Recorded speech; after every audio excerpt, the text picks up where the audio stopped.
Hello, everyone. My name is Ovi Muniz, the host of the Hard Hitting Wrestling Show. I'd like to start off this show with a dedication, and that dedication is no other than Walter McIntyre. So, those of you probably don't even know who he is, unless you are close to him, of course. But Walter is one of a few people that are responsible for me to be able to podcast, to be able to understand the works of television and radio. Um, he was a mentor. He was my instructor, but he was also a friend. And he has changed many lives for those that were entering the broadcast career. Walter McIntyre passed away on July 5th. And it's sad because, it hurts to find out the unexpected.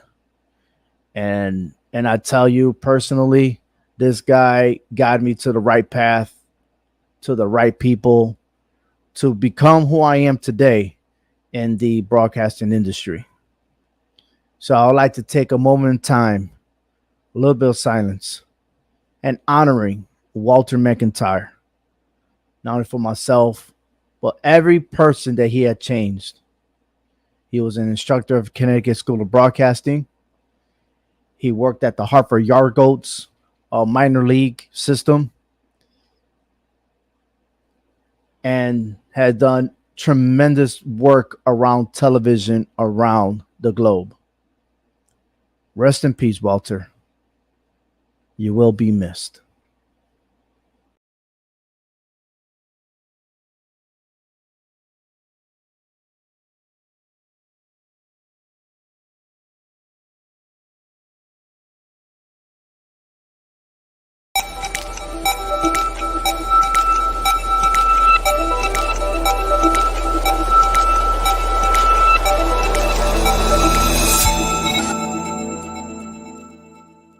So, Ultimate Women of Wrestling is an all-female wrestling promotion that we just started. We had UWW1 May 21st. We are an organization focused on embracing every woman there is. You know, we have so many different ethnicities. I think we had 7 languages represented with our first show. So ages, races, sizes, I mean, all of these women are beautiful athletes. The one thing they have in common is they're, top caliber athletes. They put on a great show if you missed UWW1. So if you're not in Las Vegas, there's always still a way to watch it. We have a new partner to do pay-per-views, but follow us on Instagram. Our first tag team match of UWW1 also had the Renegade Twins, and they did an amazing job. Like, they're very talented girls. And so it just makes sense to bring them back as a tag team for our tag team match. And they're going to be against Alice Blair and Johnny Robbie, so that should be great. The next one, I'm really excited for this one because I think it's a really good matchup. I mean, Alex was great in the last one, but Sandra is really coming along. I mean, she's been wrestling since she's been a kid in the kids class at FSW, and now she's doing like AEW Dark and things like that. So she's really like a hungry wrestler up and coming, and I think this is going to be a great matchup for both of them.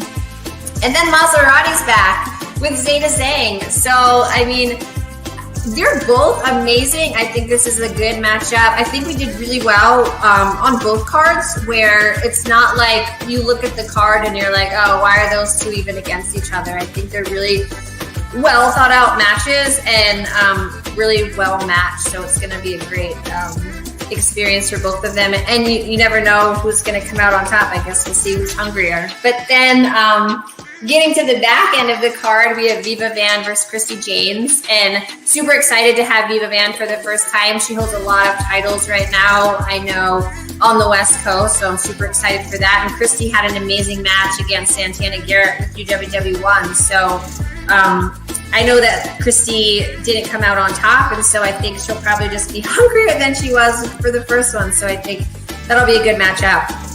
And then we're going to have Lady Talpa back. Hopefully she does not attack anyone in the audience this time, but we shall see. And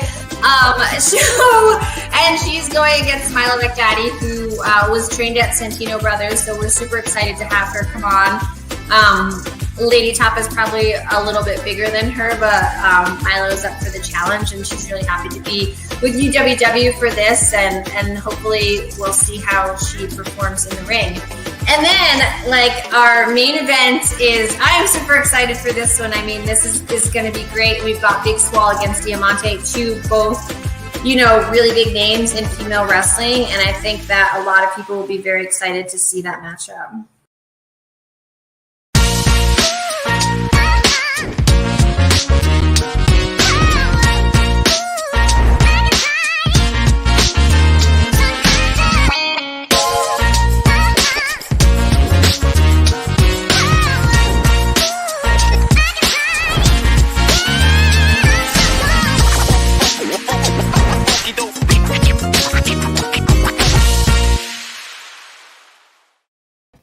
And we're back to the Hard Hitting Wrestling Show. Yeah, with my boy Hector V. And hopefully Frank will show up out of nowhere, because definitely we need him here. And all of you watching and listening to your audio sound, or following on YouTube or Facebook, or watching me on Twitter. But if you want to leave your comments and everything else, please subscribe to our YouTube channel. Follow us on Facebook, because that's the only way you could comment on our show. And this is the live feed, as we're going to be talking about, recap real quick on Money in the Bank of certain little things like the Street Profits and Theory, and also some match cards that might be developing here in SummerSlam. It is the road to SummerSlam. And Hector, there's a lot of stuff going on for just one particular show. All right, just one show, and all of a sudden, I mean, we could count how many matches already that could happen for SummerSlam. It's pretty unique. It is, and I can't wait. I mean, you're talking about the summer's hottest pay-per-view. You know what I'm saying? We're just coming off of Money in the Bank. You know, a lot of great surprises. You know, new champions. I mean, this is just awesome. It's leading into the right road to SummerSlam, baby. Can't wait. Nah, I can't wait either, man. And one thing that I would like to talk about, and I didn't even put the picture up, but it's worth watching, because if you look at the ticker down below, one of the prediction cards that I've been mentioning that really just topped everything was Riddle versus Seth Rollins. Okay, now remind you, at Money in the Bank, Seth Rollins got RKO from the top of the ladder. Okay, that was spectacular. But I had made a prediction, and I told you, okay, something like that was going to happen. However, I was wrong, because I picked Riddle. Okay, I thought that maybe he was going to push Seth Rollins off, but instead he did RKO him, and then grabbed the briefcase. But that did not happen. Okay, but the wild card happened, which we're going to talk about later. But then on Monday Night Raw, he RKO'd Seth Rollins out of nowhere again. Okay. Do you think Riddle is out of control? Oh, yes, he is. I mean, he done took over Randy Orton's finishing move, and he's just on fire. I mean, he's like a kid in the candy store. He's just RKOing everybody. If he was on Oprah Winfrey show, everybody in the audience would get an RKO. Yeah, he's just on fire with this move. He loves it. He loves it. He might love it, but he's going to pay the price. I'm going to tell you that right now, because listen, for one, I would have imagined Seth Rollins to attack Riddle, costing him a chance to win the Money in the Bank. But it did not happen that way. This time is Riddle initiating contact. Okay. That's something that Seth Rollins is not used to. He is now being targeted. Not once, but twice. And I'm going to say this now. Riddle being out of control is going to bite him in the ass, because this is not the guy that you want to mess with. This is Seth freaking Rollins, okay? Yeah. The visionary. But before he was a visionary, he was the architect, okay? Yeah. And he'll know how to plan things out, because his vision now is focused on Riddle alone. And this is going to be a set match for SummerSlam. Oh yeah, and I think for the time being, Seth Rollins went from predator to prey. And it's crazy because it seems as if both Rollins and Riddle are having a kind of a down moment right now. There's a lot of matches that they're losing. So, what is the WWE thinking by putting two people who are desperate for a win right now, plotting them against each other? So, Mhm. somebody's per se loss record is going to continue on, and it's not going to look good for one of these two. But I honestly got to give the advantage to Rollins because he's the more experienced veteran in this situation. And, he, to me, I think he has a lot more personally to prove than what Riddle needs to right now because he is somewhat of the face of Monday Night Raw, you know. And so to keep that going, you got to start beating people. He had bad luck with Cody Rhodes. He had bad luck with, Money in the Bank, and now he's got Riddle who's fighting hungry for a win himself. So this is going to be awesome. I'm loving this storyline. Let's get it going. Riddle, Rollins, book it. The surprising factor of all this was no other than Austin Theory. I mean, excuse me, not Austin Theory, but Theory. After losing the United States Championship, he goes ahead and somehow Vince McMahon puts him in the match and the Money in the Bank, and he ends up winning. So my question to you is this guy going to be the next world champion, the undisputed champion? Do you think he will cash it in SummerSlam? Oh, okay. He's not going to cash in at SummerSlam, but When? eventually he's going to be champion. He's got a whole year to do what he wants to do whenever he wants to. It doesn't have to Ah. be right now in 3 weeks or so for SummerSlam. It doesn't have to be. If He's he gonna ain't gonna do it this July 30th, he may as well not do it at all because then all of a sudden he's gonna be plotted, and the Usos are going to protect Roman Reigns. It's they just not gonna happen. they could still protect Roman Reigns at SummerSlam either way because this is a last man standing match. So the Usos could play a big factor in this against Brock, against Theory, either way. So he's gonna have to strategically wait for the right moment to pick off whoever is champion. And even if that means waiting for the Usos to lose the titles so they could be, off their game to focus on that, then that takes the focus off of Roman Reigns for the Usos. But that's even if Roman Reigns is still champion by then. Brock Lesnar could be champion. He could be running rampant with that title again. So I I just hope he falls into the category of the non-successors because I just don't like it. I really don't. Oh We we man. we did not talk about this on our last show that wait a minute, there could be an eighth person to be in this. No, nobody. I And I mean, said that too on Twitter. And I'll say there's no one, nobody, anyone, I don't care which podcast it is, that knew that Theory was gonna go in there and win. None. Everyone was on the bandwagon of Seth Rollins and Riddle.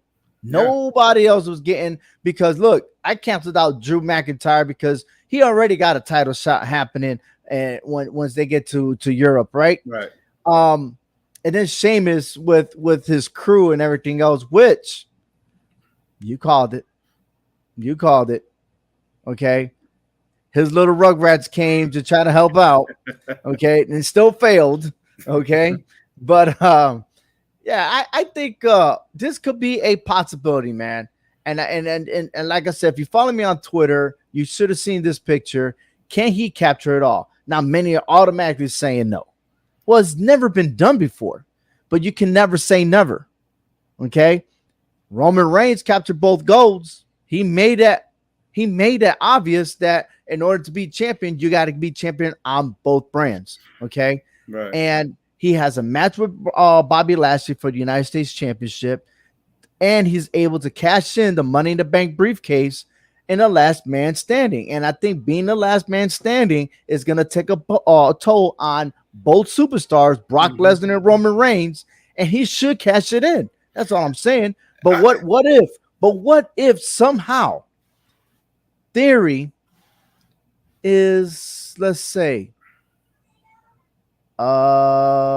friends with the Street Profits? Could he like try to mingle with them? I'm just The saying. the enemy of my enemy is my friend. I mean, it's a possibility. Strategy. You got to do what you got Hmm. to do if you want to become champion, and if that means make a deal with the devil to help them get the Usos out the way. Hey, I would do the same thing. Get You out the know, way. Get out the way. No, stop. you know.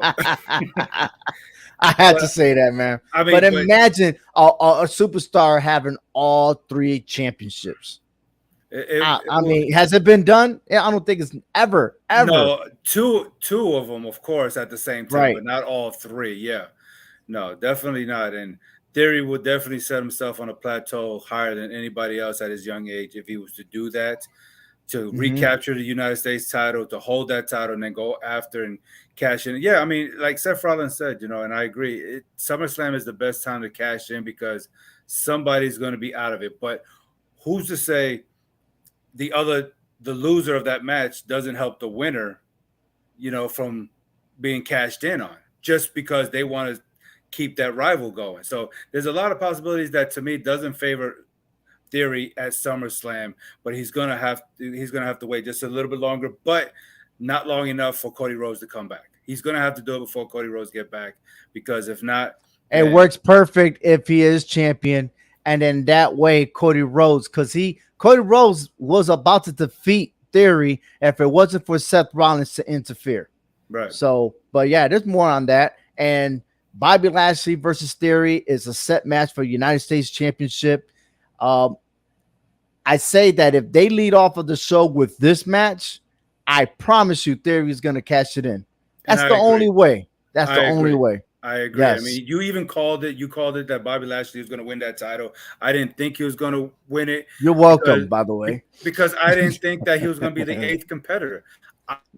I would have agreed if somebody got hurt and then they replaced Mhm. them with Theory. I would have accepted that. But just throwing him in there, that told everybody that he was going to win. And I even told my wife that. I was like, look, he's in it. He's automatically going to win. Why do you say that? Because Yeah, nobody exactly. knew that. Nobody knew he was Nobody. going to be part As of it. soon as he was there, I was like, okay, how is this guy gonna get the briefcase? That's all.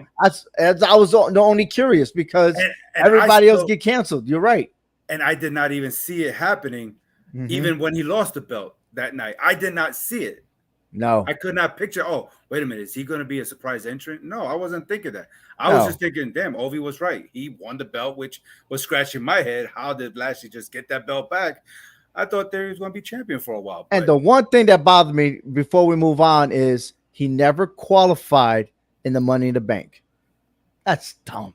But it's Vegas, and whatever happens in Vegas, stays in Vegas. Yeah. outstanding. But you know what did not stay in Vegas was Liv Morgan, because not only did she win the Money in the Bank briefcase, she cashed it in and defeated Ronda Rousey to become the Women's SmackDown champion. But like I called it on the aftermath of Money in the Bank, I said, look, the only opponent really that makes sense is Natalia to come out and say that you got to give her credit, okay? Because it was her that allowed Liv Morgan to go ahead and defeat Ronda Rousey. Now, I do believe that. At the same time, she's always jealous, man, and she's going to find a way to try to get back at the title. And one other way to lift Liv Morgan up by having Liv Morgan beat Natalia and set her up for success later down the road. I can see this match happening at SummerSlam. Yeah, but I think eventually Natalia will have one more shot at one more run at a title, and this is going to be her opportunity because I don't see Liv Morgan losing it to Ronda Rousey as long as Natalia is in the way. I think it's going to make sense. Eventually, Natalia's going to have to put that title around her waist so Ronda can snatch it off of her. Because we've seen what Ronda came out and said. She congratulated, Liv Morgan. She didn't hold no grudge against her because she understood what Money in the Bank stood for. But then she went ahead and raw and called Natalia the B word. That she was raw about it. She's like, she's still a Mm. beast. So I was like, okay, Mm. yeah. So All right. But hey, this is worth talking about, and we're going to have to talk about real talk about this one. So let's put up the segment, and here's the take on the Street Profits.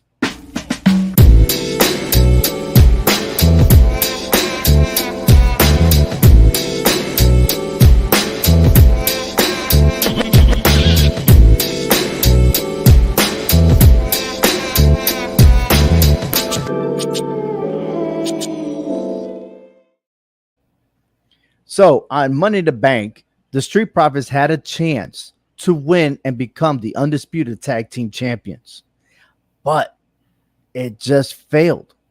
They didn't succeed, and the Usos retained both the Raw and SmackDown titles. But could have this been prevented? Okay, should we have seen the replay of Montez Ford? Should this we should even be talking about this if the Street Profits got it done?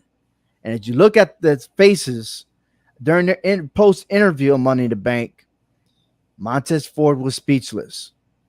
Now, I did freeze this caption here, but they didn't do a stare down like that.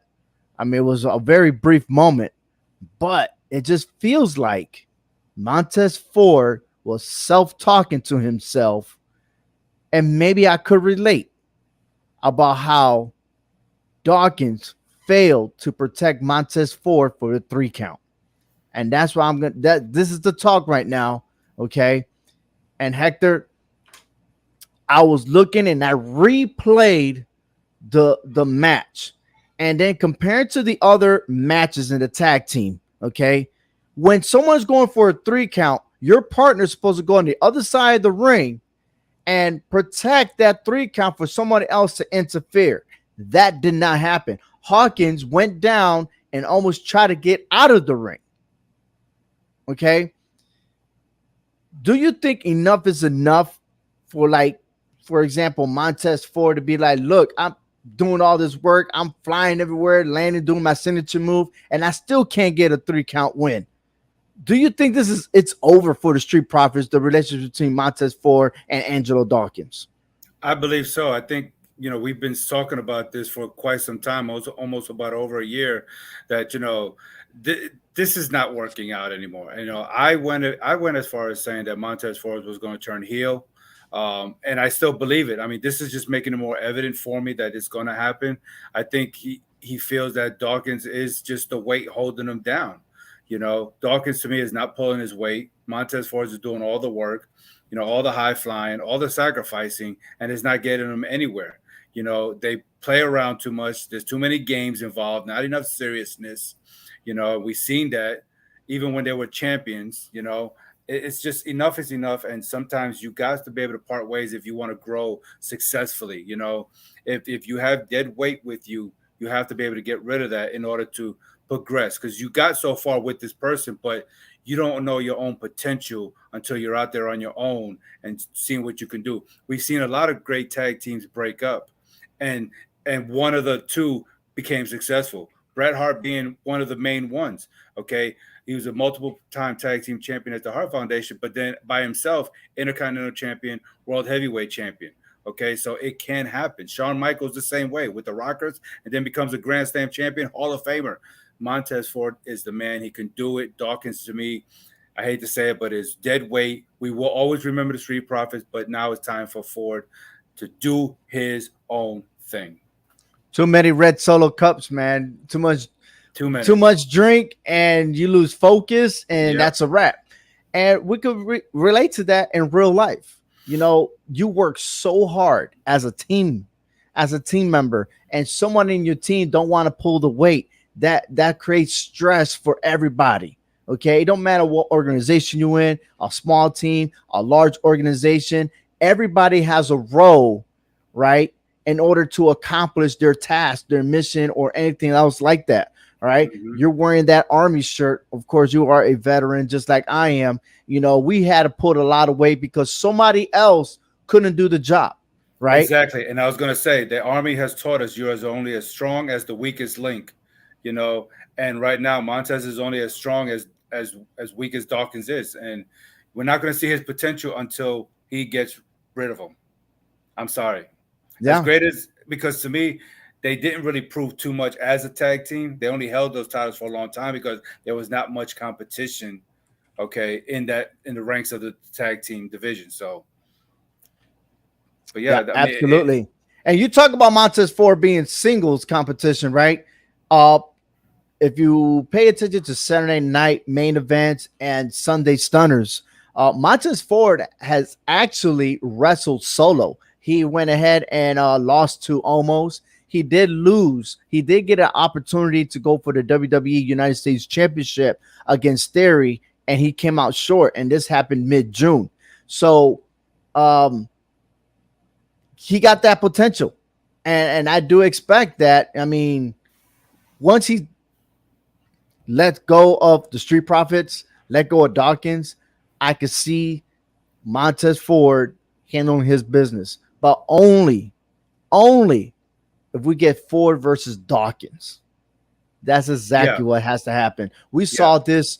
You mentioned previous tag teams, and my bad because my mind was focused on a particular one. Shawn, did you mention Shawn Michaels yeah. and Marty Jannetty? With the Rockers. Right, the Rockers. You see how they had an interview, and then Shawn Michaels kicked them and then threw him against the window, so called window. But Yeah, anyways, but yeah, I mean that happened, and then they had their redemption in the ring. Of course, Shawn Michaels was on top, and then from there on, his career took off. He became the Intercontinental Champion, became a World Champion, did his thing with Triple H as DX. I mean, he was phenomenal, right? yeah. And I think this is exactly what's going to happen with the Street Profits. It's done. It's a wrap. You know, I, they lost 15 tag team championships in the last 17. That's a lot. and I think it's going to be Dawkins that's going to turn on him. You And think Dawkins will? I only say that because of Bianca Belair. Mm. We're not I going to mean, see when I cannot see husband and wife, one being heel, one being face on the same brand. I just don't oh, see it. like Seth I Rollins and Becky Lynch, exactly right? because I did say that Ford will be the one to turn heel, but since Mm. Bianca is so face right now with the crowd as champions, I think it's going to be Dawkins that's going to wind up turning on him, and it's going to be the icing on the cake. And I think it's best for business right now. Let them go their Okay. separate ways, and let's see what Dawkins could do by himself. If not, go back to NXT, do Mm. a couple of things, solo things over there. But Ford, I think within the next year or two, will be United States champion. I think my dog agree with you on that one. I believe it. Who let Yeah, the I dogs believe it. out? There you There you go. go. There you go. All right, but speaking about the tag teams, could this be a tag team with The Miz and Ciampa?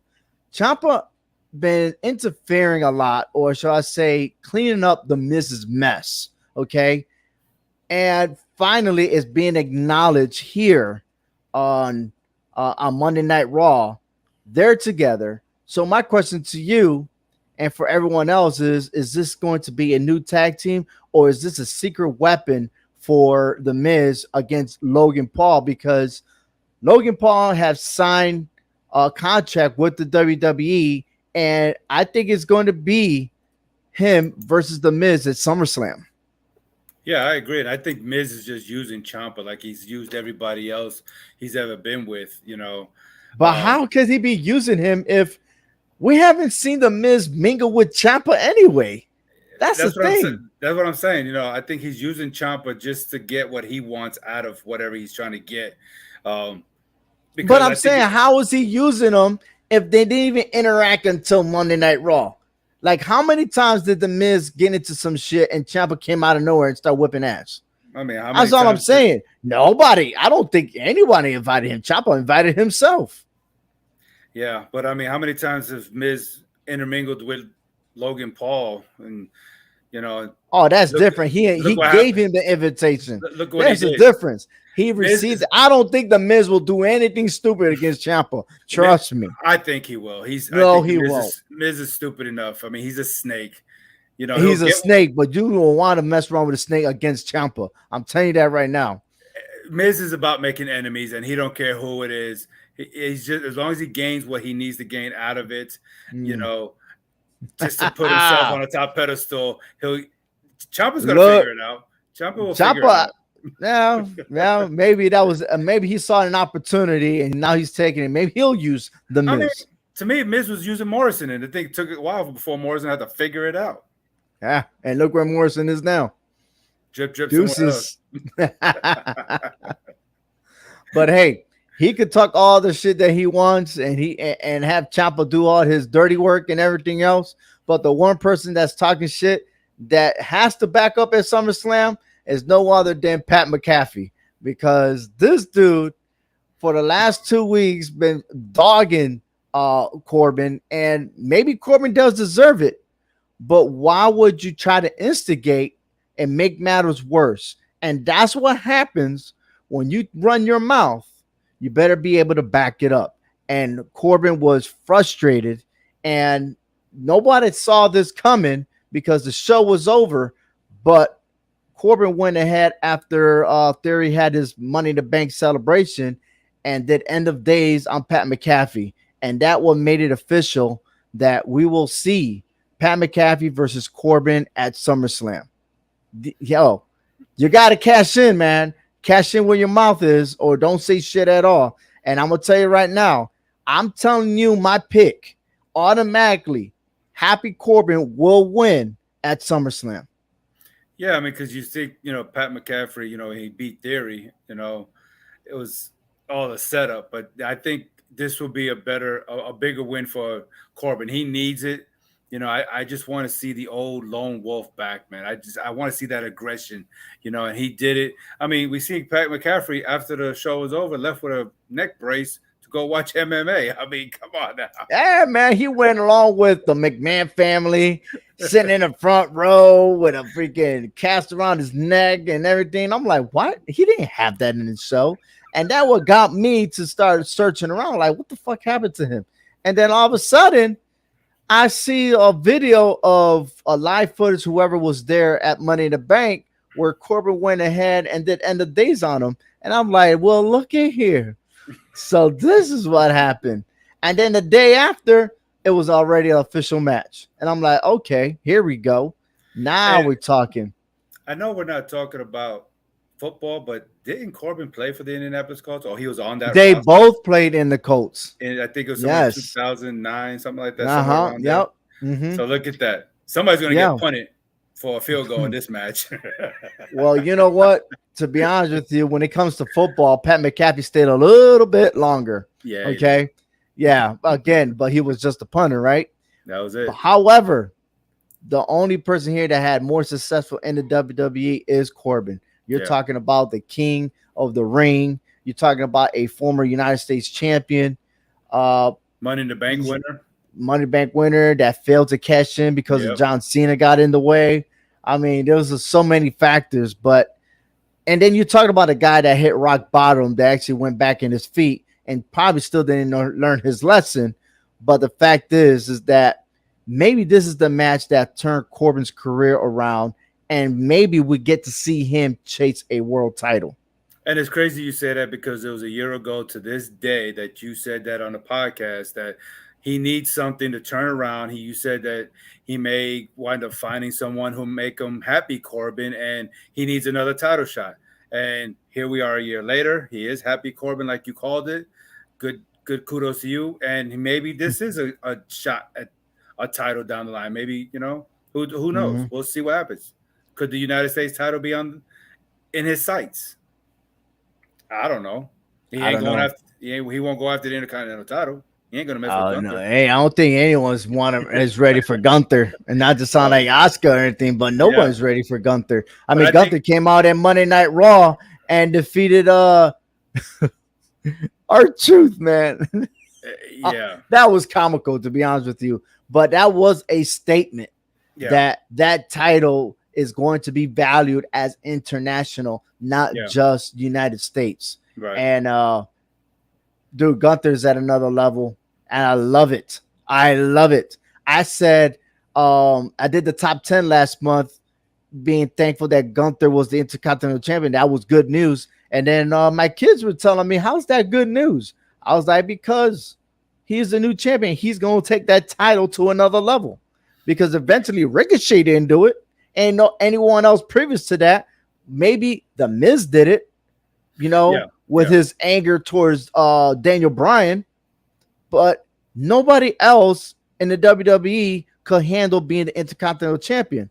Also, the writers need to do better, because Gunther needs a storyline.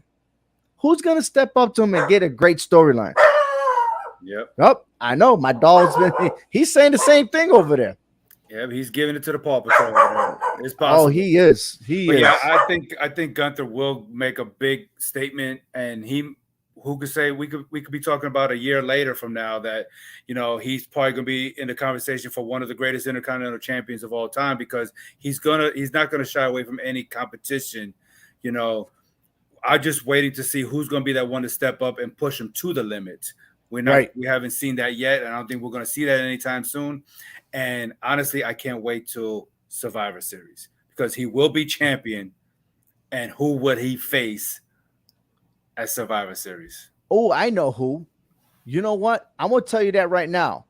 I would say Walter. My bad. He was Walter, wasn't he? Yeah, he was, All right. but he had to So change. Gunther was in the Survivor Series, and he got pinned by Drew McIntyre. Right? Was it Drew McIntyre? Yeah, he got hit with the Claymore, and that was the first time we ever seen him get pinned. And he So was the first why one not Drew eliminated. McIntyre versus Gunther for the Intercontinental Championship? Why not? He ain't gonna succeed. I'm sorry. I don't see Drew defeating Roman Reigns. Right? No, I don't see it either. I don't. So then again, Okay. who knows who's Okay. going to be the world champion after SummerSlam? I'm just saying. I know. I'm hoping for a cash in. I mean, we got two part-timers going at it at SummerSlam. Yeah, We'll see. yeah, I that's think right. we do. I think we do need a full-time champion, and people will argue that Roman Reigns deserves it. He deserves the part-time status after everything he's done for the company since he came in.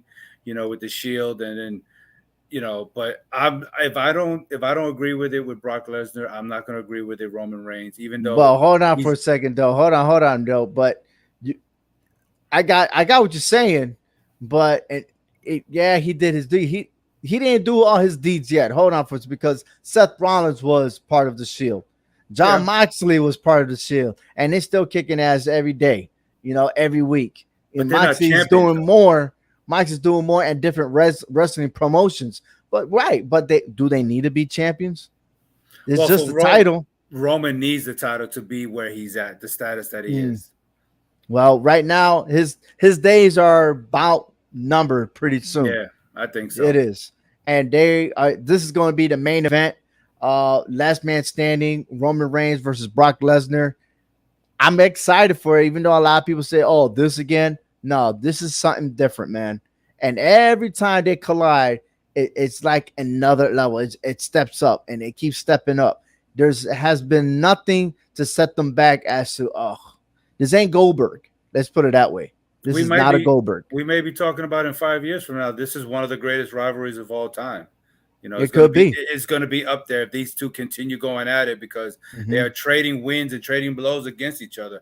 And I think Roman Reigns is going to go down in the Guinness Book of World Record for the most suplex cities ever. He's going to have his visa. He's going to have his passport and everything because he's going to be I don't know if full-time anyone honorary did member. more than John Cena. I'm going to tell you that right now. Well, in one match, I think. In one match. But Okay, I think he's going to take the record for all time. He's an honorary member of Suplex City. He got the key to the city. Oh, man. Hey, the Raw Women's Championship is still Bianca Belair. But there could be a possibility that she may have a rematch. And what better than doing it at SummerSlam versus Becky Lynch when last year it only took Becky Lynch 26 seconds to get the title. But should Rhea Ripley be medically cleared, I can see this being a triple threat match. And if it's so, then Bianca Belair's days will be numbered within 3 weeks to lose that championship belt. I can go as far as saying that she won't even be part of the decision. And then we could see the rivalry between Bianca Belair and Rhea Ripley, which we should have seen at Money in the Bank. Yeah. But hey, this show is brought to you by the CMG Sports Podcast Network. This is the Hard Hitting Wrestling Show. Visit hhwshow.com. Yes, we are live here, and you can see on display on the bottom right-hand corner of your screen our website, hhwshow.com. And we're going to start doing some more collaborations with other wrestling podcasts and also more interviews in our show. Don't want to miss that. And of course, CMG Sports. We're going to have something surprising in the near future. But as of right now, I'm just giving you a little tease. But something great's coming in the near future. I also want to say thank you to all the subscribers. Thank you for putting us on the top of another level because we reached 1,000. And Hector, this marks 3 years. Next week, 3 years that we've been broadcasting the Hard Hitting Wrestling Show. I mean, it feels like an eternity, and to see where this has all got started into where we are now. It just means bigger and better things are to come. This is just the tip of the iceberg. We're laying the foundation down and we're ready to build a house that's going to be stable. And this is going to be awesome stuff, man. New Yes, look, new logos, everything. Everything is coming together in pieces.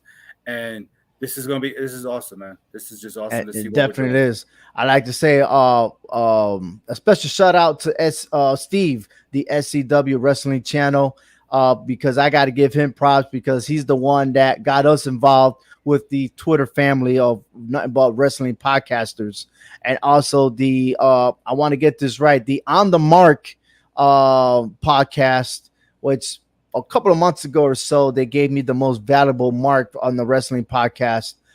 That's a great show. They're broadcasting every Thursdays and stuff. So mad props to them.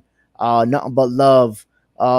Frank is missing out today, but another reminder that we started with phone calls. That's Yeah. right, because we started with the studio, and eventually that led to the pandemic.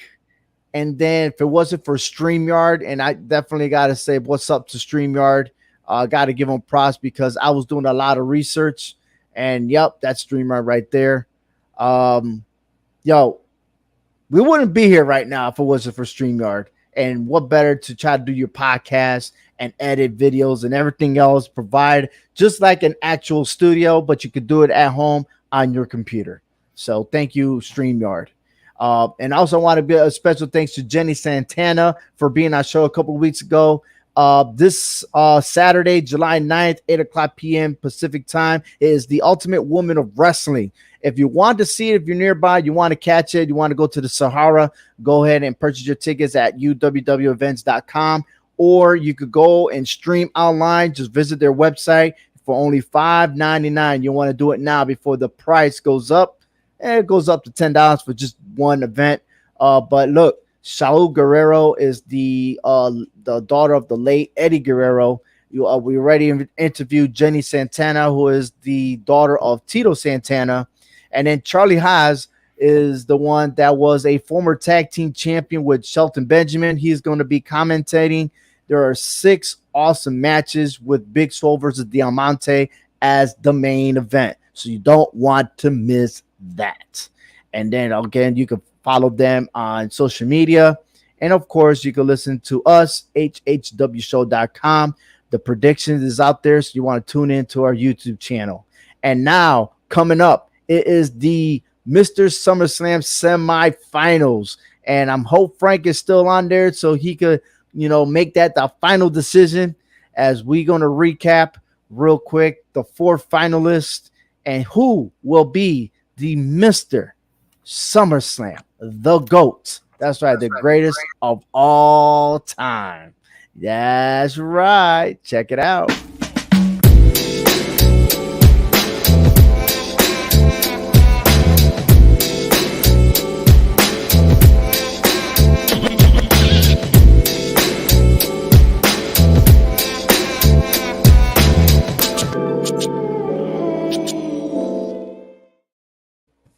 We're going to start off with our match here. Our very first one is Bret Hart versus Roman Reigns. And of course, this is a fantasy matchup waiting to happen.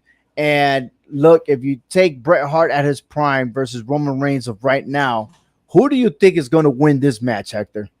Think prime for prime, I take Bret Hart. He wasn't called the excellent of execution for nothing. He knew how to, execute all his technical wrestling matches. You know what I'm saying? In this match, he's out muscled. I get that, but he can avoid the spear. He might take a Superman punch, but he's still one of the dirtiest players in the game. And without the referee looking, he can add that technique to this match to get Roman Reigns frustrated, get Roman Reigns off his game, um, and just take him down. I mean, and I think at the end of the day, he would put him in the sharpshooter and either make him tap out or make him pass out, like he did with Steve Austin. So I think he would win this match. I give it to Bret Hart. I am waiting for a day to argue with you, but I got one more match to do that. But for Okay. now, but for now, I agree with you, but not in that reason. Okay. You're talking about a guy that has a resume of nothing but 5-star matches. To one of them being at SummerSlam, where he went against his brother Owen Hart. Yeah. Okay, I don't think there's any match that could top that right now in SummerSlam, but that one right there. Okay, and you're talking about the two-time King of the Ring, a two-time Hall of Famer, a guy that beat the Undertaker at his prime.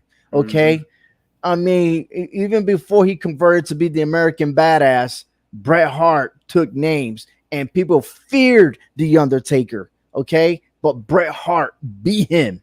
Okay, and you could say that Roman Reigns beat him. Of course, he beat him. But look at when he beat him. That's like I mean, we talk about boxing with Floyd Mayweather, who he beat to be 50-0. You know what I mean? So I do agree with you. I got Bret Hart on this one. Next, we got The Undertaker versus Kurt Angle. Who do you choose in this one? Oh my God, I think this one's pretty tough. But I'm gonna give the edge to the Undertaker on this one. I mean, Oh my God. Kurt Are Angle, you man. serious? Kurt Angle, hey, I don't know what that means when you say that, but I mean, I just think Undertaker would take Kurt Angle in this match. I mean, Kurt Angle is a great wrestler. I don't get me wrong. I think nothing away from all his accomplishments and accolades that he's accomplished, but think at the end of the day, we don't know which Undertaker we gained, the Dead Man or we gained American Badass. Which one we're going to get that's going to take down Kurt Angle? Yeah, I mean he's been put in the ankle lock, he's been put in the angle slam, but at the end of the day, I think a tombstone, drop him on his head, and it's over with for Kurt Angle. Frank, I'm gonna need your help, or everybody that's listening in, please help me here because I'm picking Kurt Angle on this one. Okay. And I'm glad. I'm glad. Go ahead. Look, I understand he got the tombstone. I understand all that. But listen, okay, Kurt Angle defeated Brock Lesnar. He made him submit. He made him tap out. And Kurt Angle was the WWE champion on SummerSlam 2003. Okay. Kurt Angle has defeated The Undertaker, Yes, but he not has. in SummerSlam. Exactly. You know what I'm saying? So, Hmm. and he did it as a champion. Okay, yes, The Undertaker also has some victories, but when it came to a title match, okay, Kurt Angle was a beast and he took care of business. And man, yes, Frankie showed up. What? What? Yeah, just in time, man. Because Hector's saying Undertaker should win this battle. I'm saying Kurt Angle for the simple reason that Kurt Angle already beaten the Undertaker and he tapped out Brock Lesnar. So how could you go against something like that? How you gonna have Undertaker be on top? And on top of that, he went back to back. I mean, he beat the Big Show in a street fight. He beats Brock Lesnar. He beats the Undertaker. I mean, how many more heavyweights can Kurt Angle prove to you that he is the man in this match? Wow, Frank is speechless. Oh man, maybe he needs to fix his audio real quick, so because I see that mouth moving. Yeah, I do too. Okay, so can I convince you otherwise, Hector, that maybe, just maybe, Kurt Angle has a slight edge to beating the Undertaker? Look, I get like I said, I mean, I agree with everything that you were saying, but I mean, Undertaker has beaten some big heavyweights himself. It may not have been at SummerSlam, but I mean, you're not talking about just SummerSlam alone with Kurt Angle beating some of the big heavyweights that he's ever stepped in the ring with. Undertaker's been doing it too. Undertaker's been doing it longer than what Kurt Angle has been doing it. You Look, know, I got you. Yo, 61 times that they shared the ring with each other. And half that time, actually, the majority of the time, he was a tag team with The Undertaker. But the times that he actually had with The Undertaker, Kurt Angle has been successful. That's all I'm saying. So when I give it a benefit of doubt, Kurt Angle should be the guy to move on to the finals and match up against Bret Hart. I mean, who can who can be like Undertaker and beat your own self? Who? Who? Okay, Who? Kurt Angle Let's never beat ask. Kurt Angle, Let's but let's Undertaker ask beat Kofi Undertaker. Kingston. Can we ask Kofi Kingston? I'm just saying, Undertaker beat the Undertaker. Kurt Angle never beat Kurt Angle. I'm just saying. Oh yeah, okay, yeah, that wannabe Undertaker. Yeah, you got me there. You got me there. But he wasn't really the Undertaker. Oh well, I'm just saying. That was a bootleg version. Of course, anybody could be the bootleg version. And we're talking about Kurt freaking Angle, the I guy know. that He got a won the gold medals gold with a medal with broken a break freaking neck. freaking neck. Yeah, I get Yeah. it. The Yeah, one I that get actually drinks milk. It does nobody good. But who anyway, sings Jimmy Crack Corn and I don't care. Yeah, I get it. I get it. Yeah. we'll see. You see? So Why? final Why? verdict because Frank, All right. Do you hear Frank, me? yes, Frank, Yes! I got your message too. See, no, Daniel Bryan is not here, Frank. Look Oh, wait. Wrong guy. Wrong guy. at her, and all of Oh, a sudden his gosh. phone is ringing. Is No, I your think that was phone telling you? that was Is the somebody ring. calling you? Somebody's Huh? coming to the house. Someone's coming to the house. That's the ringer. Okay. That probably someone should open my front door, but you know what? It's all right. Listen, as I was trying to say earlier, as much as I want to argue Ovi going against Ovi, he has a point. Thank you. He has Thank a you, point. Frank. It has to be Thank Kurt you. Angle. It's got to be Kurt Angle. I appreciate that. Thank you very much, sir. Listen, I think this is my second victory out of the whole tournament that we disagreed on. They actually won. So, give kudos to myself. I know. But I all right, guess. you Hey, guess. hey, don't get ahead of yourself now. I'm just saying, Hey. Undertaker won 10 times at SummerSlam. Kurt Angle only got what, 6 wins? Something like that. Yeah, but the time that he went head to head against Kurt Angle, that's why he stayed away from Kurt Angle. He was like, nah, I ain't messing with this dude. He could be my partner. If you can't beat him, join him. I know, right? Just join him. Look, I'm sure that if the rivalry would have happened between them, it could have been spectacular. But Undertaker wrestled everybody. You know what I mean? Yeah. But Kurt Angle was one that it was an ally. But of course, you had to see those matches. But I give my odds to Kurt Angle on this one. I know everyone's jumping to, I won't say jump the bandwagon, but The Undertaker is indeed the legend. He is probably on top of any Mount Rushmore there is. That is The Undertaker. But in this circumstances, for SummerSlam, I got to give it to Kurt Angle. And I'm not going to be mad about it because I think The Undertaker in this situation was almost in a checkmate situation anyway. I mean, you just think about, who we have left in this tournament. The Undertaker, okay, he did have, his failures against Kurt Angle. He didn't have no success against Bret Hart. He had no success against Roman Reigns. So I think either way, he would have been caught in a predicament in this tournament in the Final Four. To me, honestly, he probably would have been the weaker link out of the Final Four. But, just thought I'd give it a shot here, so Kurt Angle moves on against Bret Hart. All righty then. All right. And listen, you're talking about the most wins and everything else. Do you know which superstar has the most wins in SummerSlam? The most wins. I'll give you a hint. Randy Orton? I'll give you a multiple choice. You ready?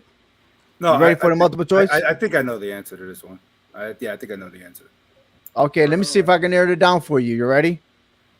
Would it be Edge, The Undertaker, Triple H, or Bret Hart? Oh, that's easy. It's Edge. What do you think, Frank? the most wins in Summers? Yeah, just SummerSlam. Hector said Edge. I think it was Taker. That's who? Wouldn't it be under? You have Okay. Undertaker on there, right? Yeah, I say Undertaker. All right. So Edge has it by one. He has 11 wins, and The Undertaker has 10 wins. But you were close. It would have been a tie. But remember, Edge came back, so he Yeah. took over he took over the lead. But you both would have been right if Edge didn't come back. So, but hey, that was good stuff, man. I like that. I like that a lot. All right. So, bottom line is next week we will determine who is the real GOAT, Kurt Angle or Bret Hart. I like it. It's gonna be awesome. Not like the Miz was in it, but anyways, it is what it is. Still to come on our show. Next week, I will giving you the prediction of Northeast Wrestling. Also, more on the road to SummerSlam. Any other matches that is going to be official. So a lot of it is an assumption, and you'll find out all that and much, much more on the hhwshow.com. Visit the website. And once again, thank you everybody for tuning in. And as we get ready to go, Frank, thank you for actually showing up, man. Geez, Yeah, man. Yeah. I I know we're tried. one day late, but I mean, it is what it is. A day late, a dollar short. Yeah. For Frank, he's still Yeah. on vacation somewhere. Hey, but you know what? He in his argument, hey, you know what they say, better late than never, right? Exactly. There you go. At least listen. At least I showed up. At least I say what I'm gonna miss. I don't just go poof and disappear. He said, Like this. poof. Poof. Done. And we're all done. Take care, everyone. Take it easy.